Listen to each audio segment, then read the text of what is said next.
As Jim Moran is retiring, so it's a potential opportunity for pickup in the Republican column. Micah? Thank you. Everyone hear me? Perfect. I just had the pleasure, maybe about 2 weeks ago, speaking at an RNC sponsored event at the Howard Theater, and celebration of the African American leadership. It was great, and the keynote speaker said something that was brilliant.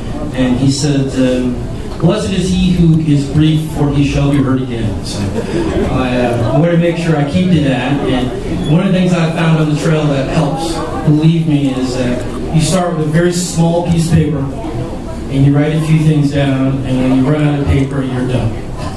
So I want to get through a couple of quick things. If you haven't heard, I want to tell you who I am and why I'm running.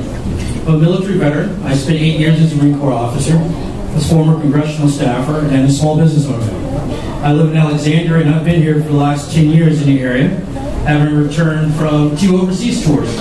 I spent the last 4 years of that overseas tour traveling all over Asia.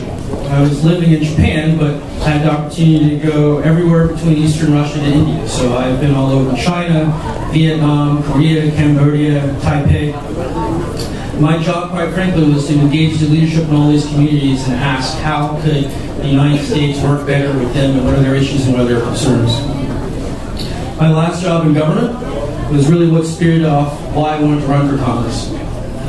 I spent the last 2 years working on 2 federal level commissions to do bipartisan work to solve our debt deficit problem.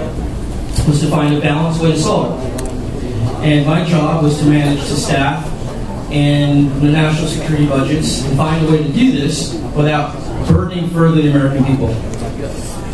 People that we were worried about were business owners that were looking for regulation relief. We were talking about employees who were wondering whether or not they were going to keep their jobs. We were talking about employers who were dealing with health care costs. And we were talking about veterans and seniors who, quite frankly, were wondering if someone was going to balance our budget on their backs. I managed my portion, and we found solutions. What bothered me the most is that when we put those solutions in front of elected members of Congress, they chose to do absolutely nothing and kick the can down the road.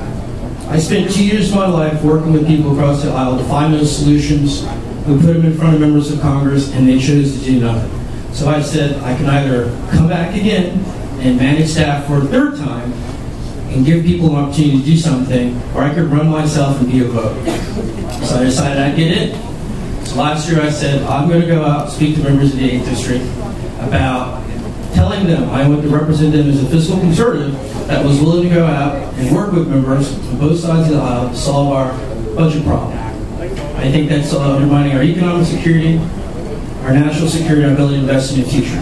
And with that, I want to tell you that one simple thing that you have to make when you look at candidates, and it's not just in my race, but it's in other congressional races and when you think about the Senate race, it's a simple choice, and I'll leave you with this.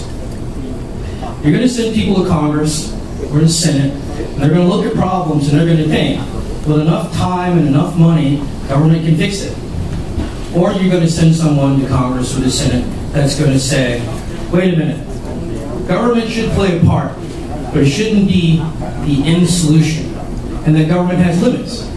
And that person you send, quite frankly, is going to say, whatever policies we choose, they got to have some element of fiscal responsibility, personal responsibility, and some incentives. Because you don't change anything without incentive. So with that, that's philosophy I want you to keep in mind when you elect your candidates. And thank you very much.